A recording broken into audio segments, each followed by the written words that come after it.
guys, today I'm just gonna do a little bit of lots of things. I guess let me hop on by just like I've had several new subscribers. It's subscribers on subscribers on YouTube. I've had many new friends join us here, and I'm very grateful. Welcome. My name is Elisa Johnson, and I made a goal this year to practice every single day. And to keep myself accountable, I decided to post my practices on YouTube. And so this is serving mostly as a record and a way to keep myself accountable. And in doing all of this, I also hope to inspire other people to make goals. I would say to learn the piano, but it's okay if you don't want to do that. And it's okay if there's something else that you'd rather do. If it inspires you to learn how to play the piano or the organ, because I do both, and I practice both on here, and both are part of my goal. I just need to touch keyboards, whether it's piano keyboard or the manuals, the keyboards on the organ that are called manuals. Either way, that's the goal, is to touch one of those every single day. And so that's what I've been doing. Today is day 25, which is crazy, and I'm excited. I think it's the only goal that I've made this year out of all the goals that I have where I've been 100%. But that's okay. We all start somewhere, and I'll get there with the other goals. So welcome. I've been playing a little bit of background. I started learning how to play the piano when I was 8. I am now 38. So 30 years I have been playing the piano. There was some time after my freshman year of college when my professor told me that I was not good enough to be in the piano performance program, and he was right. At the time I wasn't ready. That I didn't play it as often because I was embarrassed and I wasn't confident anymore in playing. And so I practiced kind of on my own a little bit here and there, but I was just a lot more hesitant to perform for people. And so, for example, when I was dating my husband just barely, and I met my now in-laws for the first time. They came to dinner at my parents' house because my husband was living in California at the time. That's where my parents lived. That's where I was for the summer when we met, and his parents were visiting him, and so I got to meet them when they were visiting him. And my mom told them that I played the piano and asked if I could play it, and I remember being so embarrassed and shy about it, and just like every mistake I played for them, but every mistake I made was like magnified times infinity because I just didn't have the confidence that I have now. And I have since learned that mistakes are just part of playing the piano, and even when you practice, it's kind of depressing. That's how life is, though. You're human, so you're not going to be perfect at anything that you try. You can become really good at something, but you will still make mistakes. The mistakes will just not be as noticeable as you get better. For me personally, I probably should practice more to the point where I don't make many noticeable mistakes, and that's part of the reason why I'm practicing every day, and part of the reason why I have that goal. So yeah, but 7.5 years ago now, I decided that I wanted to become a better pianist. I wanted to have an excuse to play more, and I wanted to get over the fear of really performing, and that's when I realized that playing the piano wasn't for me.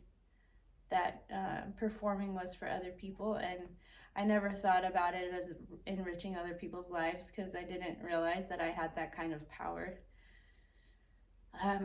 But as soon as like that switch flipped, I've now do it, and I have been doing it for other people instead, and that's made it a whole lot easier to practice more often and to be willing to perform when I'm asked, and not be shy about it or hesitant about it. And now I crave moments to perform. People are probably sick of me because I play the piano or the organ too much at church and whatever, but I do. I seek out opportunities to do that because music speaks to people in ways that nothing else can, and I love that I can speak to people's hearts through music, because that, I feel like, speaks way louder than words do. So today I'm gonna do some Hanon, and I think I'm gonna do this awful detached sixths exercise towards the end. I hate playing sixth intervals, especially when you're moving them. They are so hard. I don't know why, but sixth intervals are like the bane of my existence. But I need to change that mentality and just think of them as a wonderful challenge instead and work on improving them. So here you go.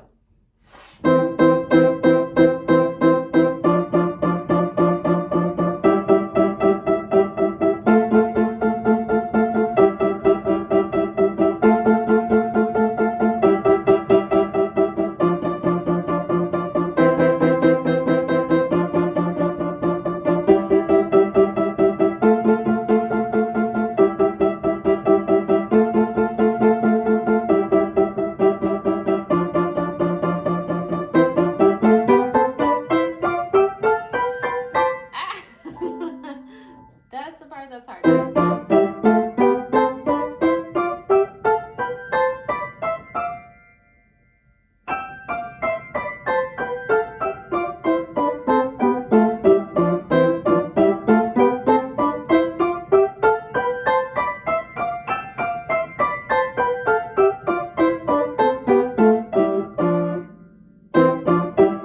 Nope.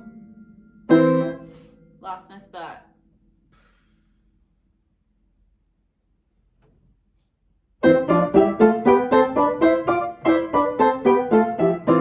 Nope.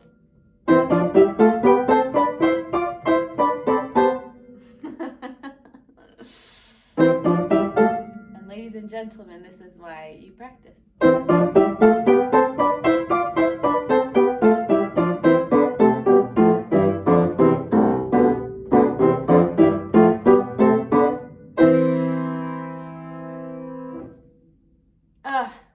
I just had a thought. There's a repeat right there, and I skipped it because I didn't want to do it.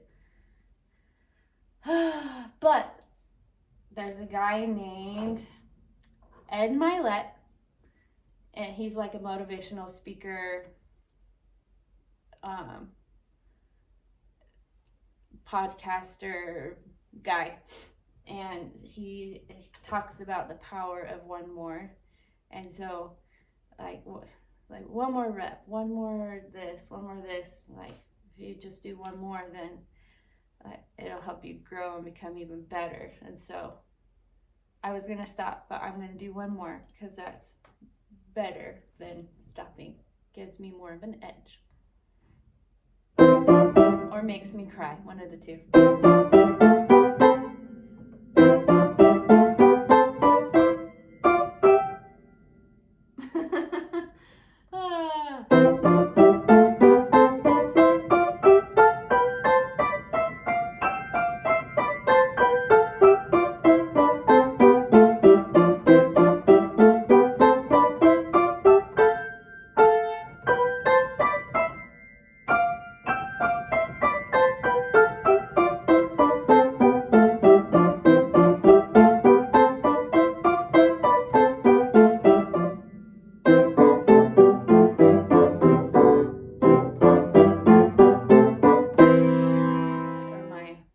torch right now. Again, I gotta figure that out. Maybe that's a sign that I shouldn't do this exercise because it's hard.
Start off with playing the hymns for church tomorrow. It's going to sound different on the organ, or on the piano. The first one that I played last night, Joseph Smith's First Prayer, is about Joseph Smith and his first prayer. It's funny because the title really tells you what it's about. So it talks about Joseph Smith, which is what we've been learning at church this year so far. For anyone that's not familiar with the Church of Jesus Christ of Latter-day Saints, we believe that through Joseph Smith, God restored the Church of Jesus Christ on the earth as it existed in his church when he was on the earth with his 12 apostles. And it's the same organization that existed then. And so we revere Joseph Smith. We do not worship him. We worship Jesus Christ only. But Joseph Smith holds a special place in our hearts because of the work that he did to bring the restored gospel back to the earth, to bring the fullness of the gospel back to the earth as Jesus as Jesus set it forth when he was on the earth. So this talks about the first step, the first episode in his life that led him on the path of being the first prophet of the restored church. And talks about how Heavenly Father and Jesus Christ appeared to him after he prayed to know which church was true. And he also prayed to know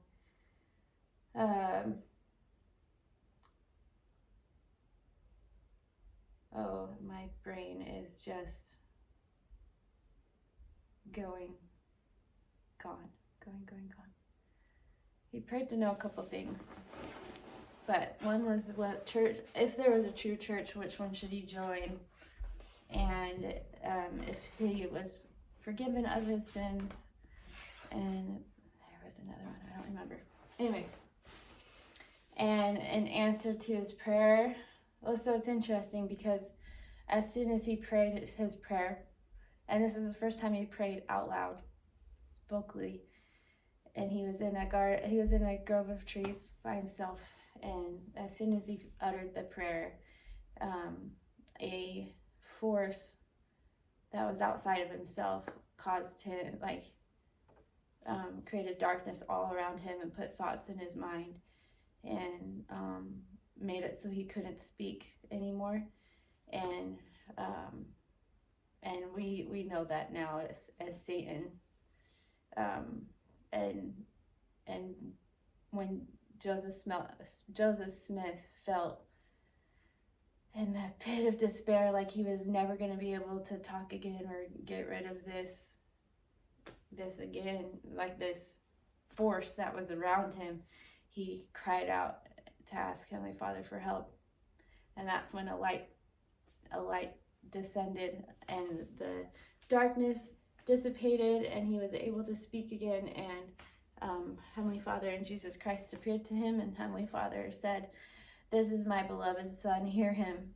Or he said, Joseph, he called him by name and said, "This is my beloved son, hear him." At which point Jesus Christ answered Joseph Smith's prayer by telling him what he wanted to know, and the future that he had a little bit. And I'm so grateful for Joseph Smith. It's a sensational story. He was 14, and not many people believe that could have happened to a 14-year-old, but there are so many stories in the Bible of young people doing amazing things. And so like David and Goliath, David was young. Who else? Was Samuel the boy that was given to service in the temple? I don't remember. But Joseph in Egypt, he was young and he did amazing and great things. So the Lord uses who he needs to use to move his work forward. And I believe that Joseph Smith, that this happened to him, and this song is about this. So think about the story I just told. Whether you're a member of the Church of Jesus Christ or Latter-day Saints or not, think about the story I just told as you're listening to this song.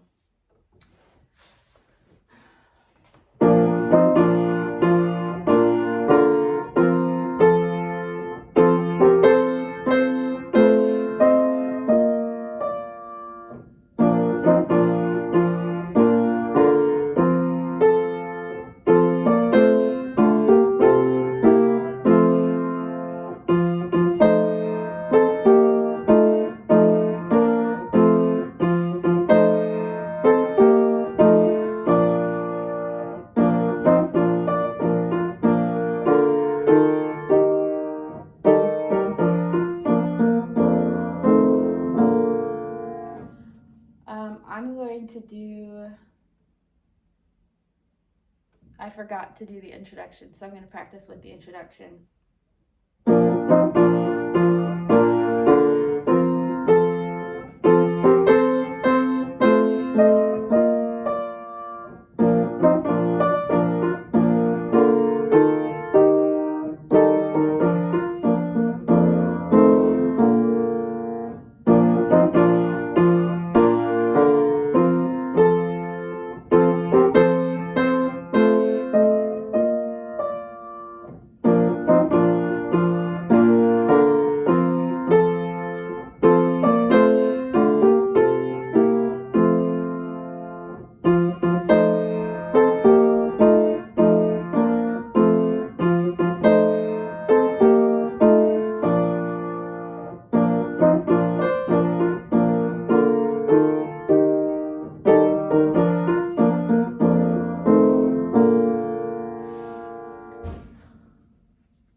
That's not supposed to be in that location. Oh, I see what it did.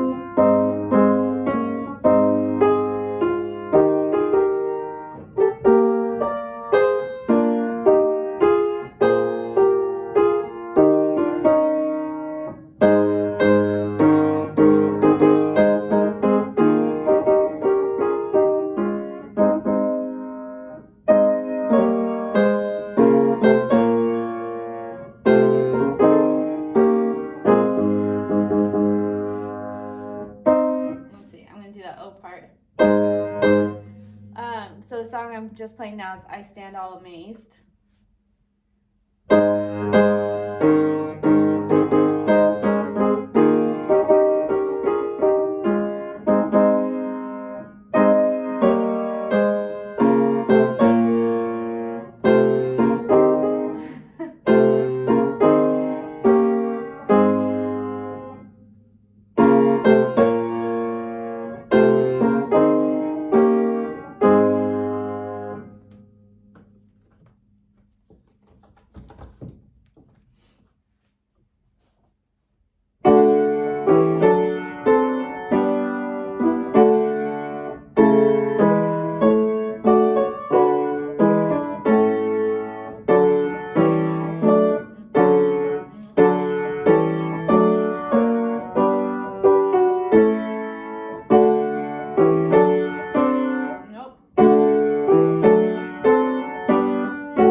It's frustrating when I make mistakes on these hymns because I've been playing them literally since I was 12 at church. My first calling, which is like an assignment. You were in the Church of Jesus Christ of Latter-day Saints. You receive callings. It's a lay ministry, meaning nobody is paid to serve or work at the church. It's all done by volunteering. And we're asked to do specific callings or assignments by our bishop, who is like our clergy. Our bishop is our pastor. And so I've had some kind of music accompanying calling in the church off and on since I was 12. When I was 12 and starting, I was playing the simplified hymns versions of a lot of these songs. But by the time I was an older teenager, I could play all of the hymn books. So I've been playing hymn book stuff since, I was like 15, 16. And so when I make dumb mistakes, it's like, ugh. But then I have to remind myself, I'm playing it like I would on the organ, and that's totally different than trying to play it as you would on the piano. If I'm playing on the piano, I'm going to use my pedal.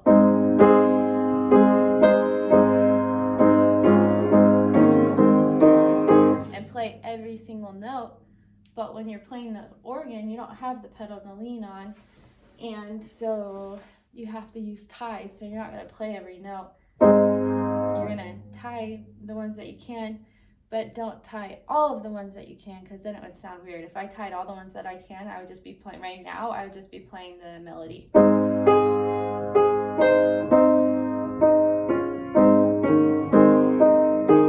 Well, that's kind of boring. So you have to be selective with what you tie.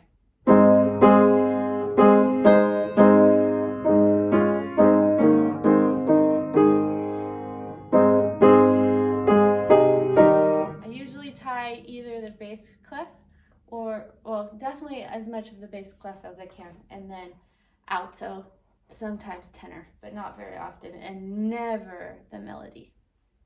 That's what people mostly sing, so.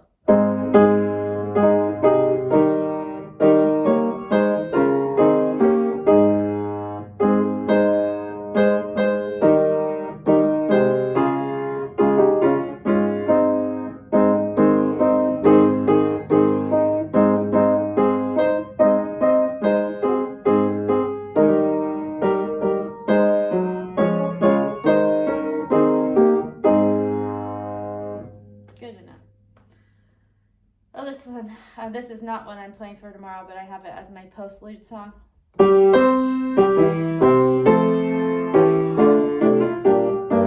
I added a flat there, there's nothing.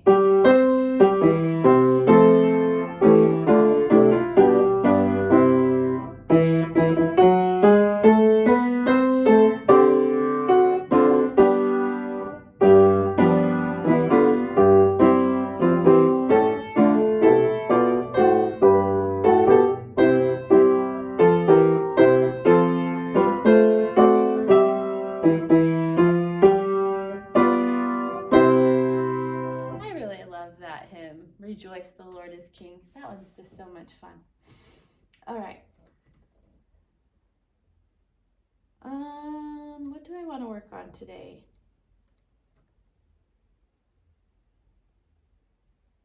For a little bit, because I've been doing this for a minute.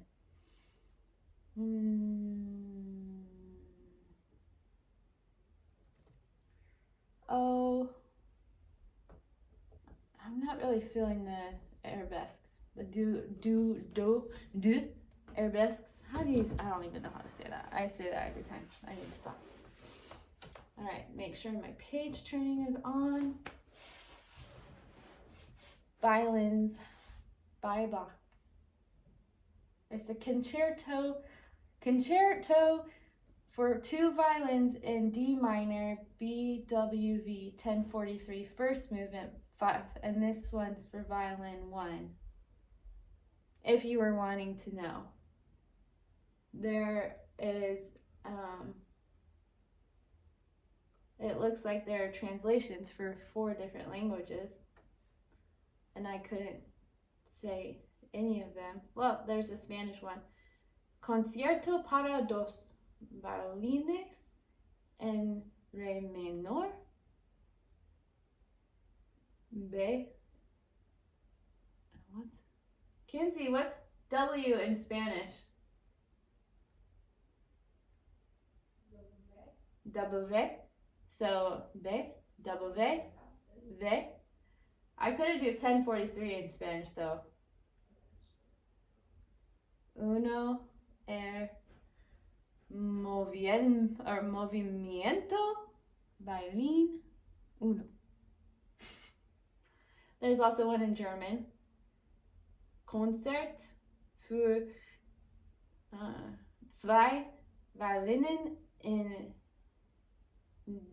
I don't know, I don't remember D, the pronunciation of D.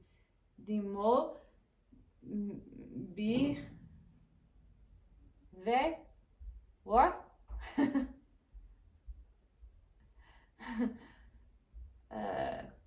don't know what 1043 is. Eins, Satz, Violine, eins. I took German in high school because everyone else was taking Spanish, and I'm very much, if everyone else is doing something, I'm probably going to not do what everyone else is doing. I was like that then, I still am like that. I kind of beat to my own drum a little bit. And, or if I might be much later to the game if I decide that I like what everyone else is doing, but I don't do it right away. And so anyways, because everyone else was doing Spanish, I took German. And I don't remember much of it. I mean, I remember a little bit, but it's funny because my siblings, I have 3 siblings, and each of them married someone who is Hispanic and can speak Spanish fluently. So it would have been, nice if I would have been good at Spanish. So, and my sister can speak Spanish fluently. My husband speaks Spanish fluently. And so I'm just left out. My other brothers can't. They've learned a little bit, but yeah. All right. A little bit of the violin concerto, and then I will probably be done. I don't know. I don't know if I'll pull the do arabesques out or not. We'll see how the rest of the evening goes. It's getting late.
To learn from them and become a stronger person.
That's okay. We'll see.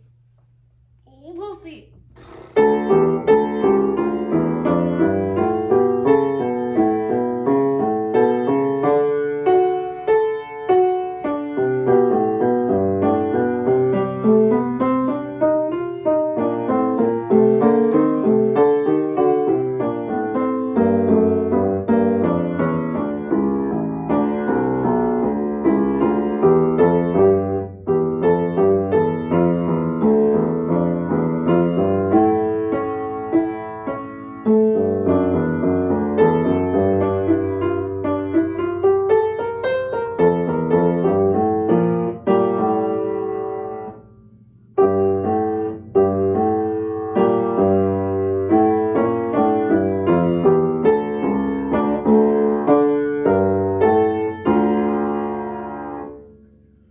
One piece of advice I always give to my students if they're having a struggle with a part is do what I've been doing and like break it apart, right? So you're just doing right hand by itself, doing left hand by itself. And then I tell them go as slow as your slowest note at like when you're practicing it. Obviously you want to speed up, but if you pick your speed up too fast, then you'll just have the same mistake over and over again. But if you play slow and get the notes right, then that's when the magic happens. And I have a really hard time following my own advice. It was so painful to slow it down just now, but I'm going to keep doing that because this, in particular, this group is just, it needs so much work.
This is my favorite part.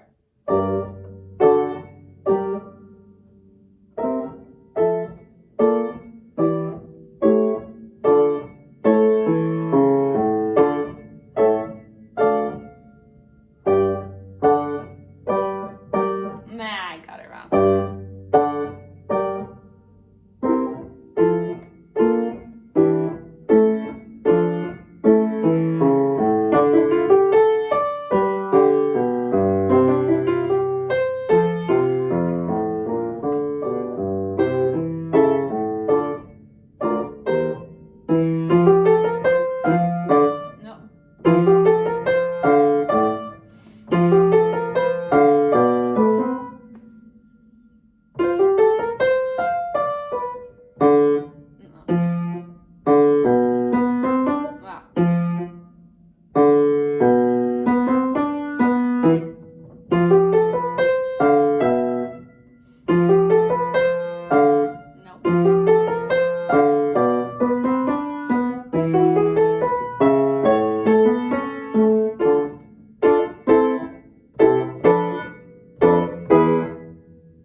joining me today. That was fun. I had a lot of fun. Sometimes these practices, I just feel like they're like I have to do them because that was my goal. And so tonight I just had fun instead of feeling obligated to do anything, which I still did because I have to get it done, but I was looking forward to it and enjoying it. So thanks for joining me today on my 25th day of practicing. I can't believe I'm here. Only a week to go, and I'll be able to say I've practiced for 1 month total out of 12 months, or 31 days out of 365 days. So thank you for joining me. Thank you for watching. I hope that you learned something. And if anything, I hope you feel inspired to work towards your own goals. And remember, it's small and simple steps each day will help you get to the great thing that you're hoping for. So don't give up. You can do it.